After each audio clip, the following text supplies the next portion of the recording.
ঘোষণা দেওয়া হয়েছে, 144 জারি করে আমাদের মাহফিলগুলোকে বানচাল করে দেওয়া হয়েছে, আমাদের লোকগুলোকে গ্রেফতার করা হয়েছে।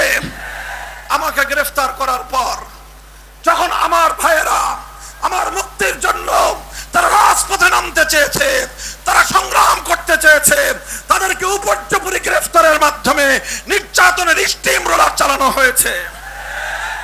এই গাজীপুরের এই রাজবাড়ী মাঠে আমার মুক্তির জন্য কোন একটি সমাবেশ করার অনুমতি চেয়েও আমরা পাইনি। আল্লাহ পাক রব্বুল আলামিন আজ সে মাটিতে মুক্ত পরিবেশে শান্তিপ্রিয় সমাবেশ করার তৌফিক আল্লাহ আমাদেরকে দান করেছেন। আমরা প্রতিশোধের রাজনীতি করতে চাই না। আমাদের প্রতিশোধ হবে আদর্শের মাধ্যমে, আমাদের প্রতিশোধ হবে আল্লাহর কোরআনের জয়গান গাওয়ার মধ্য দিয়ে। আমরা এই স্বাধীন বাংলাদেশে আমরা স্বাধীনভাবে আল্লাহর কোরআনের কথা বলবো। যারা কোরআনের কথা শুনতে পছন্দ করেন না, আপনাদেরকে বলে দেই, আপনাদের আপার মতো আপনাদের জন্য সীমান্তের দুয়ার খোলা আছে, চলে যেতে পারেন অন্য কোথাও। এই শাহজালালের বাংলাদেশ, শামাদ্দমের বাংলাদেশ, কানজাহার আলীর বাংলাদেশ, হাফিজ হুজুরের বাংলাদেশ, শাইখুল হাদিসের বাংলাদেশ, মুফতি আমিনীর বাংলাদেশ, আল্লামা আহমদ শফির বাংলাদেশ, জুনায়েদ বাবুনগরীর বাংলাদেশ, মহিবুল্লাহ বাবুনগরীর বাংলাদেশে কোরআনের কথা বলবো। সহ্য না হলে বাংলাদেশ ছেড়ে চলে যাও। নারে তাকবীর, আল্লাহু আকবার, নারে তাকবীর, আল্লাহু আকবার। ইসলামের শত্রুরা হুঁশিয়ার সাবধান, ইসলামের শত্রুরা হুঁশিয়ার সাবধান, আমেরিকার দালালেরা হুঁশিয়ার সাবধান। ইতিহাসের এক নির্লজ্জ লজ্জাজনক এক অধ্যায় রচনা করে বিদায়ী প্রধানমন্ত্রী, পতিত স্বৈরাচারী, ফ্যাসিবাদের কলঙ্কিনী শেখ হাসিনা পালিয়ে গেছেন। আমার দুঃখ এবং আফসোস হয় ওই সকল আওয়ামী লীগের নেতাকর্মীদের জন্য যারা দীর্ঘদিন ধরে রাজনীতি করেছেন। তাদের মধ্যে কিছু ভালো মানুষ আছেন যারা শান্তিপ্রিয়ভাবে ভিন্ন মতের প্রতি শ্রদ্ধা প্রদর্শন করে রাজনীতি করতে চান। তাদের জন্য আমার এ কারণে আফসোস হয়, তারা ভবিষ্যতে কোন মুখে আওয়ামী লীগের নাম বলবে আর কোন মুখে শেখ হাসিনার নাম বলবে। কারণ আফসোসটা এজন্য হয় যে তাদের নেত্রী আজ তাদের সামনে যে দৃষ্টান্ত উপস্থাপন করলেন, বাংলাদেশে আমরা দেখেছি প্রতিরোধের মুখে, বিরোধী পক্ষের আন্দোলন সংগ্রাম এবং অভ্যুত্থানের মুখে অনেক সরকারের পতন ঘটেছে। 1990 সালের গণ অভ্যুত্থানের মধ্য দিয়ে জেনারেল হোসেন মোহাম্মদ এরশাদের সরকারের পতন ঘটেছিল। এরশাদ কি করেছিলেন? তিনি পদত্যাগ করে তিনি আত্মসমর্পণ করেছিলেন, কারারুদ্ধ হয়েছিলেন, বছরের পর বছর জেল খেটেছেন, কিন্তু দেশের জনগণকে ছেড়ে দলের নেতা কর্মীদেরকে অরক্ষিত অবস্থায় রেখে দেশ ছেড়ে পালিয়ে যাননি।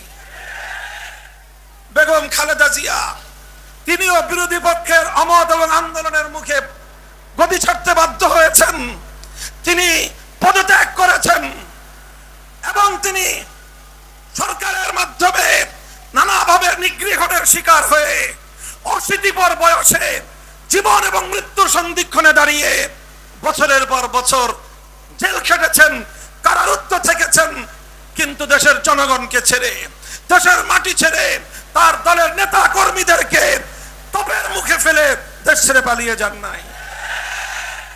আওয়ামী লীগের বিবেকবান লোকদেরকে আমি জিজ্ঞাসা করব, আপনাদের নেত্রী কাজটা করলো কি? পালাইছে, পালাইছে।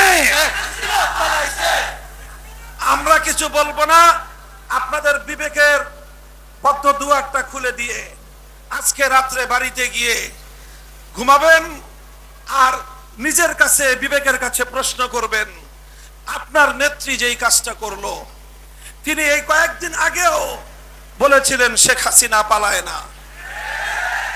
আপনারা ওনার সুরে সুর মিলায়ে বলেছিলেন শেখ হাসিনা পালায় না। আমি এখন আপনাদের কাছে প্রশ্ন করতে চাই, শেখ হাসিনা পালিয়েছে না পালায় নাই? পালাইছে। শেখ হাসিনা পালিয়েছে, সারা পৃথিবী দেখেছে তিনি পালিয়েছেন। আমরা 2013 সালে বলেছিলাম আপনারা মাসের পর মাস শাহবাগ চত্বরটাকে ইমরান এই সরকারদের দখলে ছেড়ে রাখলেন।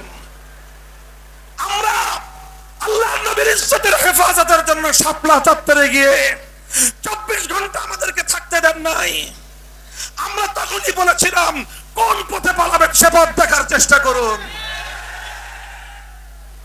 পালাবার পথ খুঁজে বের করার চেষ্টা করতে বলেছিলাম, এই জন্য আমার উপরে খুব ক্ষিপ্ত হলেন উনি।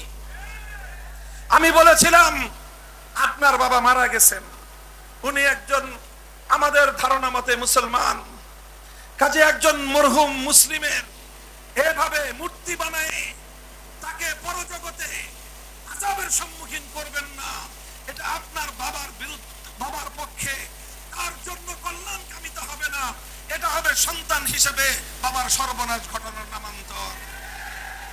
এভাবে মূর্তি বানিয়ে তাকে জাতির সামনে কলঙ্কিত করবেন না। আমাদের কথা পছন্দ হলো না। আমরা কেন মূর্তির বিরুদ্ধে কথা বললাম? এজন্য তিনি আমাদের কণ্ঠরুদ্ধ করে দেওয়ার চেষ্টা করলেন। ভাস্কর্যের বিরুদ্ধে কথা বলবার অপরাধে জাতীয় সংসদে দাঁড়িয়ে আমাদের ট্যাক্সের পয়সা দিয়ে নির্মিত সংসদে তিনি আমাদের বিরুদ্ধে কথা বললেন। তিনি জাতির কাছ থেকে আমাকে বিচ্ছিন্ন করার পায়তারা চালালেন। আমাদের কোনো পরামর্শই তো শুনলেন না। এরপরে 5ই আগস্ট এদেশের মানুষ কি দেখলো? আপনি বাংলাদেশের জাতীয় রাজস্বের শত শত কোটি টাকা খরচ করে ব্যয় করে আপনার বাবার যেই সকল মূর্তিগুলো নির্মাণ করেছিলেন, আজকের স্বাধীন বাংলাদেশে দাঁড়িয়ে আমি আপনাকেই প্রশ্ন করতে চাই, আপনার বাবার নির্মিত সেই মূর্তিগুলোর কি পরিণাম হয়েছে? এর জন্য আপনার বাবাকে এভাবে কলঙ্কিত করবার জন্য একমাত্র আপনি দায়ী। যারা বঙ্গবন্ধুকে সম্মান করেন, শ্রদ্ধা করেন, অন্তত আপনারা কোনোদিন শেখ হাসিনার নাম মুখে উচ্চারণ করতে পারেন না। সংগ্রামী সাথী ও বন্ধুগণ, কথাগুলো শুধু আমি বিদায়ী এবং পতিত একজন স্বৈরাচারী সরকারের সমালোচনা হিসেবেই বলছি না। আমি বলছি আগামী দিনে যারা ক্ষমতার মসনদে এসেছেন, আসবেন, আসতে চান, আপনারা এখান থেকে শিক্ষা গ্রহণ করুন। ফাতাবিরু ইয়া উলিল আবসার। আমরা আমাদের কথা পরিষ্কার।